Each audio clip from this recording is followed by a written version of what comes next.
Hello and welcome to the Fuel, Run, Recover podcast, helping everyday runners fuel better, run smarter, and recover faster so you can reach your full performance potential. I'm your host, Stephanie Natchek, dietitian, fitness coach, and a fellow runner too. As the owner of Stephanie Natchek Performance Nutrition, I've spent the last 10 years helping runners learn to fuel their bodies, level up their running performance, and establish healthier relationships with food and exercise. If you're ready to reconnect with your love of running, then let's get started on today's episode. All right. Hello, and welcome to this week's episode of the Fuel, Run, Recover podcast, where I am very, very excited to be bringing you a all-new Q&A episode. So we've done a few Q&A episodes in the past, and they've all been a little bit of a blend or a mix of different types of questions and questions regarding different topics. But because I had so many questions come in this last round, I thought it might make sense to split up our Q&A into training-specific Q&A, which is what we're here to talk about today. And then in the near future, you are going to be getting a nutrition Q&A episode. So if you have training questions or you want to hear more about training, then today is your day. If you have questions about nutrition, you want to hear more about that for your running, then stay tuned. And that episode is going to be coming out a little bit down the road. I also, before we dive into today's episode, I have to tell you that I initially recorded this entire episode yesterday, and it turns out I forgot to turn my microphone on. So there was a 25-minute video of me talking with absolutely no audio whatsoever. So here we are with the redo take 2 of our training Q&A episode. So hopefully this one goes a little bit smoother, and I'm recording it on a day that I am here while my babies nap, and hopefully they stay napping long enough for me to get through everything I want to talk about today. So without further ado, hello and welcome. I'm super excited that you've joined me for today's training Q&A episode. So our first question is about strength training tips for runners. So this question came in lots of different versions of the question, or lots of different ways that people have sort of framed the question. But in general, I know a lot of you are looking for help, guidance, resources when it comes to your strength training. And before I specifically give my top tips, I've got 3 or 4 kind of key things that I want you to remember when it comes to your strength training. The first thing I'll say is that I do actually have a free resource all about strength training for runners. So it is a downloadable PDF guide. You can get it at the link in the show notes. And what it actually comes with in addition to this PDF guide is links to YouTube videos where I'm actually demonstrating and walking you through, giving you some extra tips for my top exercises. This strength training guide for runners is it's fairly basic. It's sort of an introduction to strength training for runners. So if you're someone who doesn't have any experience with strength training, you don't even know where to start, what to do, or if you maybe have done it in the past but just haven't been consistent and just need to get kind of a good solid foundation of strength training before you get onto maybe more complex or also fancier types of movements. This is just, my top, I think I've got 9 exercises in there, just sort of my top 9 favorite movements, full body workout that you can just do 2 or 3 times a week. It shouldn't take you more than 15 or 20 minutes to get through it so that you can just be consistent. Because that is my number 1 tip for strength training as a runner is do it regularly. Do your strength training regularly.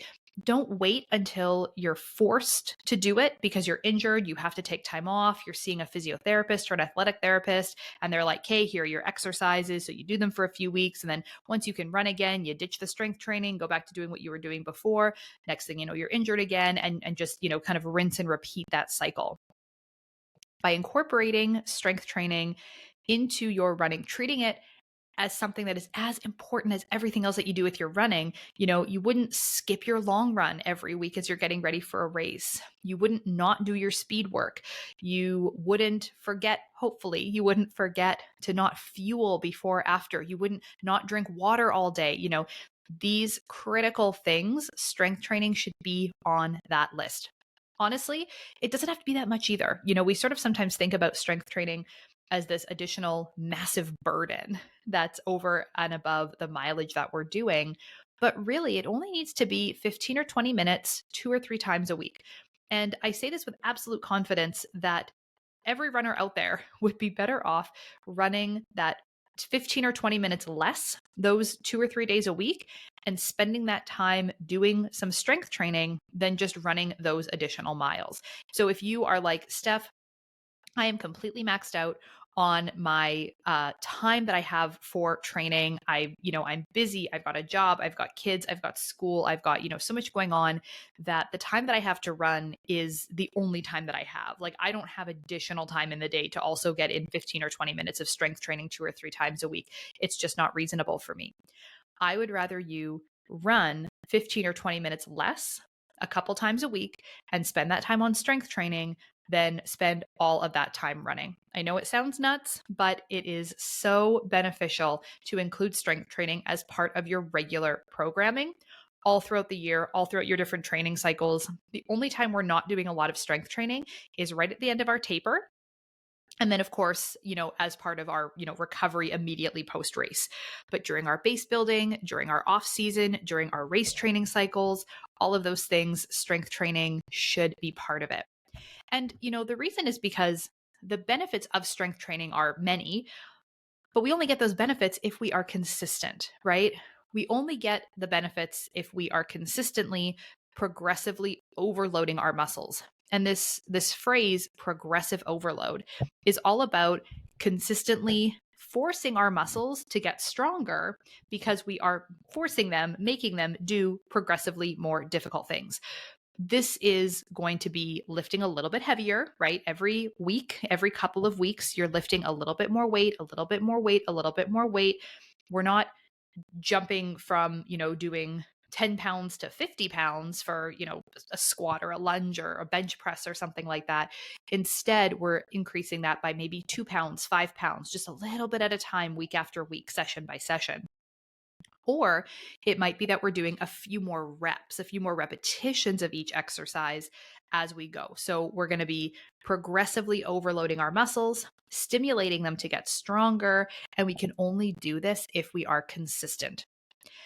On the flip side, though, we don't want to overdo it with the strength training. And, back when I was first a personal trainer, and for anybody who doesn't know this, I actually got my start in the fitness industry as a personal trainer. That was in 2009, far before I actually became a running coach. So I have been helping people with strength training for a lot longer than I've even been working in the running industry. So back when I first got started, it was very common, and maybe this is still a thing, but I'm just kind of not part of this culture anymore, but it was very common to kind of see your soreness as this like badge of honor. So being so sore after leg day that you like couldn't walk, couldn't sit on the toilet, couldn't climb stairs, you were just hobbling around, and everybody would be like, "Oh, what's wrong with you? Oh my gosh, leg day yesterday." And everyone's like, "Oh yeah, like you're so badass."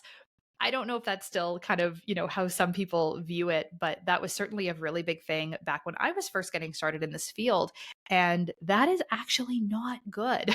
It's not ideal to be so sore after a strength workout that it, negatively impacts our ability to like get around doing our daily things, or that it takes away from our ability to run. Like if you're so sore after you've done a strength workout that you cannot walk, never mind run for like days, and you have to take all these extra rest days after you do a strength training workout, soreness is not required in order to get results. So we want to be consistent and have those small progressive overloads week after week, session after session.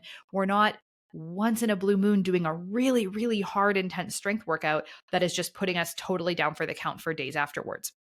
Then there's absolutely no benefit. And honestly, we're probably just going to get hurt doing that. My last tip when it comes to strength training is that we want to incorporate a mix of different strength exercises for all major muscle groups. So we want to be just strengthening everything. Yes, our upper body, even though we don't use our upper body to the same degree that we run or the same degree that we do with our lower body when we run, we want to incorporate a mix of upper body, lower body, and core work. We want to be strengthening all of our major muscle groups. But I do also think it's a good idea to incorporate and kind of mix in some running specific exercises as well, primarily things that you're doing on one leg, maybe some plyometric exercises, things that it require some jumping or hopping, spending time on one leg so that you're really strengthening the hips and especially the glute medius muscle, which is a really key part of our running mechanics. Of course, also working on our balance and working on that core strength.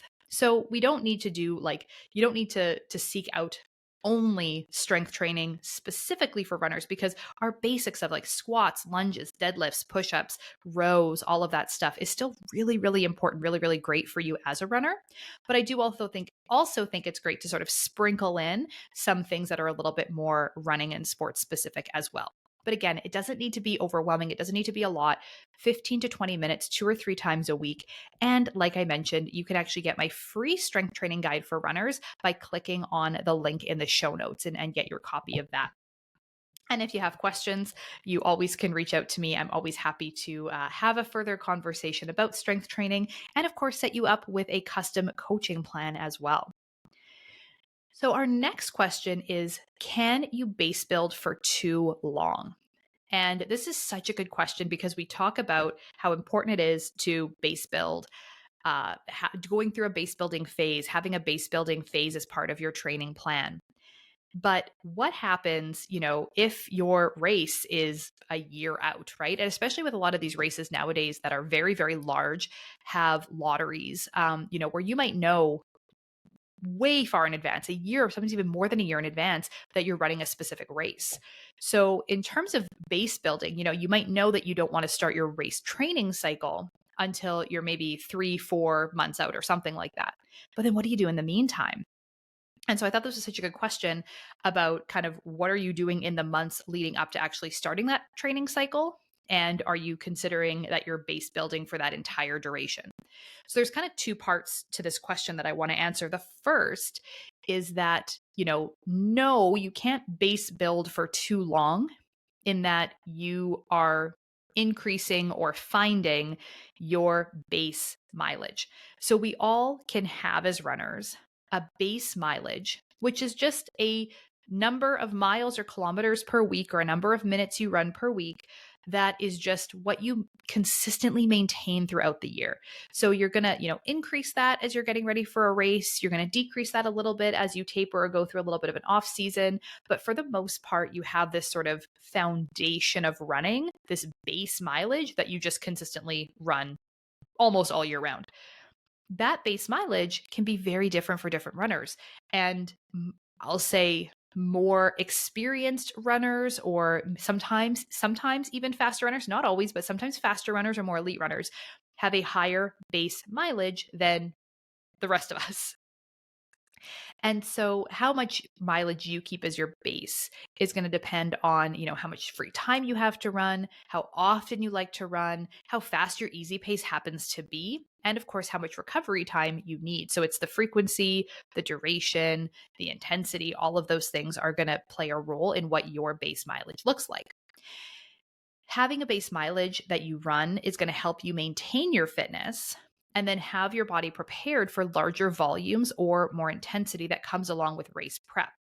But once you are at a certain base mileage and you're consistently running, say, whether it's 10 miles a week, 15 miles a week, 20 miles a week, that you're just consistently running all the time, you're not going to continue to improve or build fitness when you're just running the same amount, right? We need to be adding in more volume, more intensity. We need to be changing things up. Just like with the strength training with the progressive overload, the same thing applies with our running. We're not going to continue to see improvements in fitness if we're just consistently running the same amount for, duration of time. But that's okay, because if your goal with your base building is that you're looking to just sort of level up the amount of base mileage that you're going to now maintain, that's fantastic. And that's a great way to start your preparation for your upcoming race cycle. So the second part of the question is, the building part. Can you base build for a long duration of time? Absolutely. You can increase your base mileage and then you can run that base mileage for a very long period of time, right? You can just maintain that and then increase and improve your fitness when you're getting ready in the couple months before a race. But the building part is the part that, I wanted to just touch on, in the sense that we can't just continually increase volume forever and ever and ever, right? So we can't build for eternity. This is because either our free time to run is going to run out. Like we only have so many hours in a day. We all have other life obligations that get in the way of our ability to run 24/7. So either time is going to get in our way. We have only so much time that we can spend running, or our ability to recover is going to get in the way. So this can set us up for a higher risk of injuries. We might find that we're starting to get really sore, we're needing to take extra rest days, time off, or we're not able to actually keep up with that base mileage that we're trying to achieve. So if you have a race that's a far way out, planning your training calendar in advance is a really good idea. And you might have a race on the calendar that's quite a ways down the road.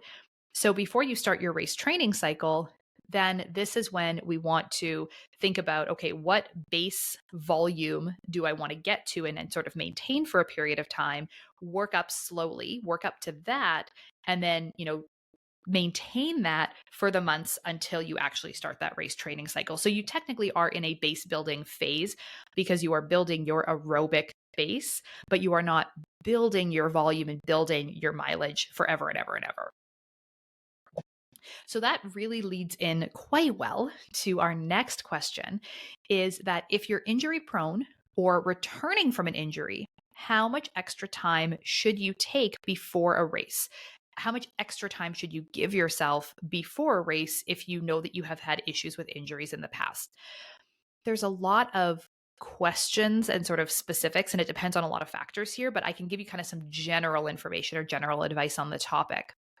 The first is that it depends a lot on the distance you're training for, the nature of your injury or your injuries, your goals for race day, and of course, how far out you are from that injury process. Like, are you just finishing your rehab? You're just getting back into running and you're thinking, okay, when's my next marathon?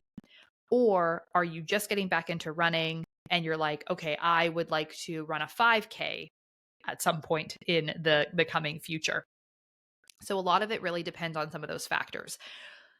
And this is, of course, why it really is helpful to be working with someone, working with a coach, making sure you have physio or athletic therapy as part of your team if you are someone who's dealing with an injury, because we can help guide the answers to these questions so that you're not spinning your wheels or maybe, not getting anywhere with being able to return to racing if that's really what you want to do. I will say though, you are far better off giving yourself more time versus less time. And I think that that's probably a given. Like that's probably something that you all would have guessed without me having to tell you, is that, we are going to have an easier time with a longer build up and a longer kind of return to building up that base mileage versus trying to cram in as much running as we possibly can in a short period of time. That's a great way to get re-injured and stay stuck in that injury cycle. So, for example, let's say you're getting back into running and you want to run a marathon in 12 months. You've got a marathon that you want to run in a year from now. And like I said, a lot of time we know pretty far in advance if we have a race coming up. So you might already know what you're going to be running far into the next year.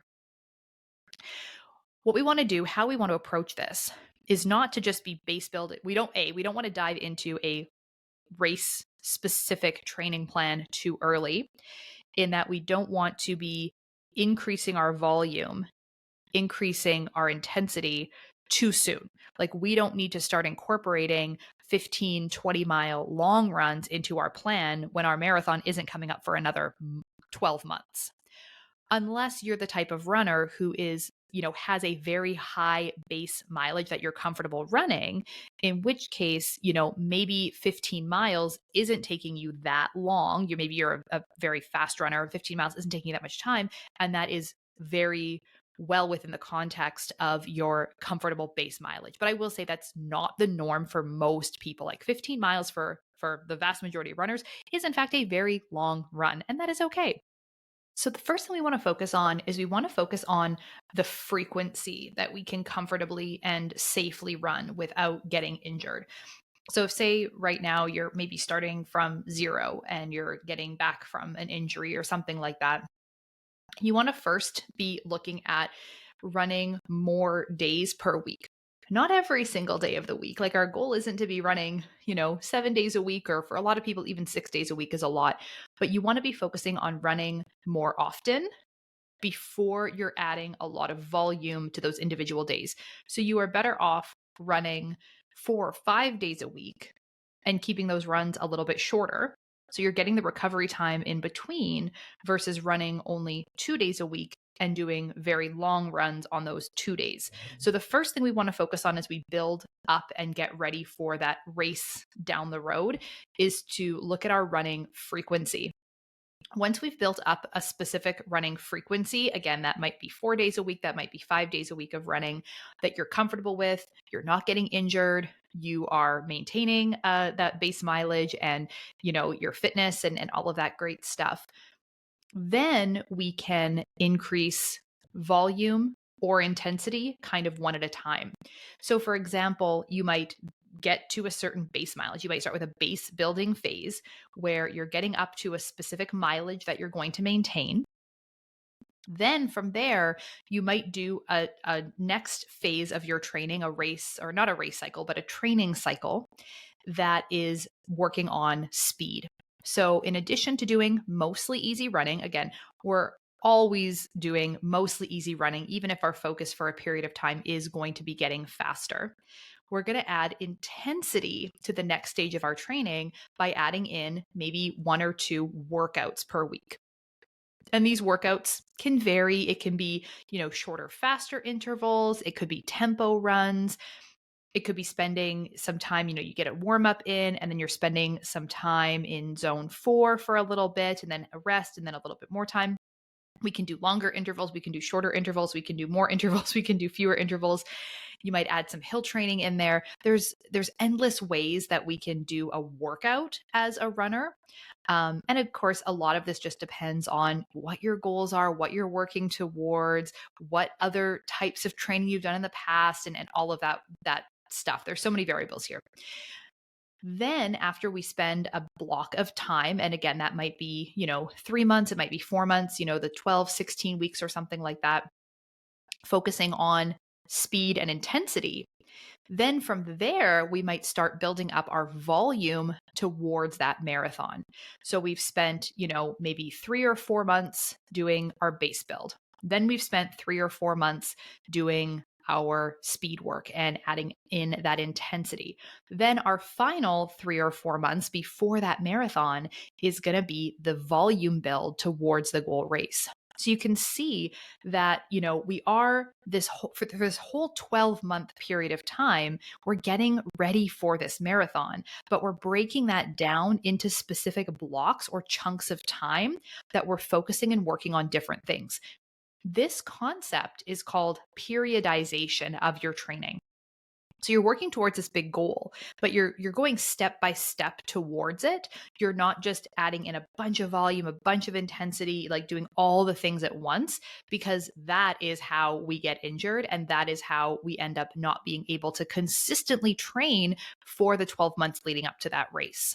So just to kind of recap that one, if we know that we're going to be running a race down the road in some period of time, we have quite a bit of time to prepare. How much extra time do we really need? Depends, of course. But if you've got that extra time, it's not just about running as much as humanly possible and trying to maintain running as much as humanly possible for a really long time before your race. You want to be strategic about it, and you want to break that time down into those blocks, those training blocks, so that you can focus on different things. And then all of that will add up to better race day performance. And our final question for today is, how can you support your running goals with road biking?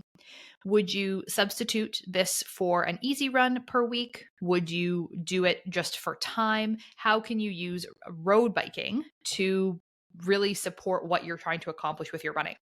And this is another really good question, because a lot of us are multi-passionate type of athletes. We like to do different things, do different types of workouts. And cycling is actually a really good one because it's low impact.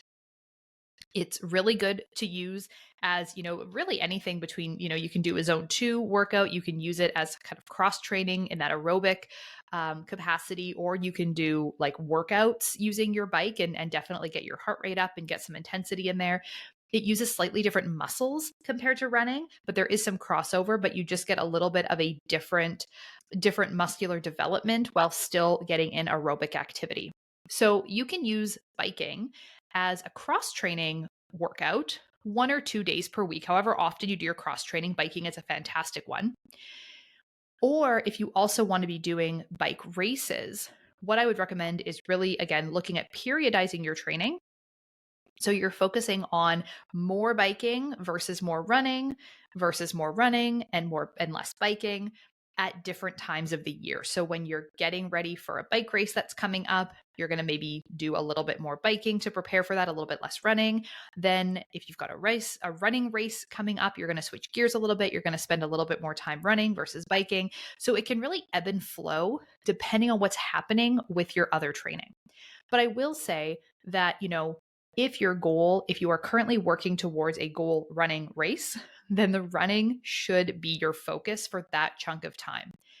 After the race, in between races, off season, base building, all that kind of stuff, that's when we can add in, maybe an extra day of biking and use that as an additional cross training workout. But we don't want to be adding in more volume, especially when we're getting ready for something like a marathon, adding in more volume with running. And we definitely don't want to be adding stuff like this in during our taper. Please do not add in a whole bunch of extra minutes of exercise, other cross training workouts during your taper. That's a time for rest and recovery. So we can include biking as, a cross training workout, or it might be our focus and our primary training that we do at different times of the year, depending on what's happening with our other goals. But it's important that if we have a specific goal race that we're working towards, that's really our top priority. That's front of mind. That's what we're focusing on. And then, of course, in between, we can shift gears and we can focus on other things. So I would use biking as a cross training workout 1 or 2 days a week, but you can also periodize your training a little bit more if you want to do that as something that's a little bit more of a focus.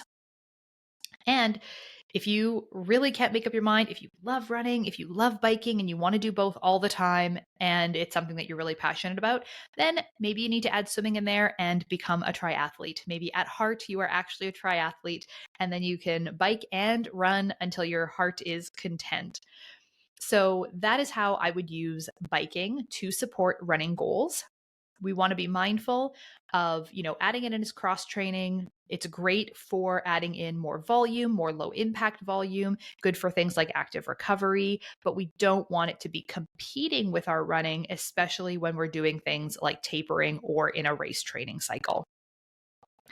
All right, so that is it for today's episode, all about training Q&A. I really hope that you found it helpful. I hope that I answered some questions that you have about training, and you are going to be so much more prepared to get ready for your upcoming races, even if those races are really far away. I know we talked a lot about the long-term planning and kind of looking at that periodization and that breakdown of our training plans for races that are coming up in the somewhat far future. And I think it's so great that, you are thinking about these things in advance, you're planning in advance, because the more time you have to prepare, the better you're going to perform, the better things are going to go. The more practice you have with fueling and hydration, the more confident you'll be, the more training you can fit in as long as you go about it the right way. And of course, the more strength training you can do to support all of your running goals. So once again, don't forget to click on the link in the show notes to download that strength training guide for runners that I mentioned earlier in the episode. It's a free download. You get a PDF as well as links to the YouTube tutorials that take you through the different exercises. And in those, I kind of give some extra tips and things like that to do with form and all that great stuff. And of course, if you are looking for help, more help with your training, with your nutrition, with getting you to your race without injuries and feeling really confident, feeling really strong, I would love to invite you to join the Fuel Train Recover Club, which is my online signature program for runners. I created it specifically to help runners learn how to fuel better, learn how to train smarter, and get faster recovery so that you can do more, not just with your training, but also all throughout your day. So I have the Fuel Train Recover Club, my online signature program. And then also, of course, I offer one-on-one coaching and consulting for runners for both training and nutrition. You can find more details about that in the show notes as well. Just click on the link, head over to my website, www.stephanienatchuk.com. Thank you so much for tuning in to today's episode. I really enjoyed recording it for you, even though it took me 2 tries to get through it. And I hope that you enjoyed this episode, and we will see you back here next week. Bye for now.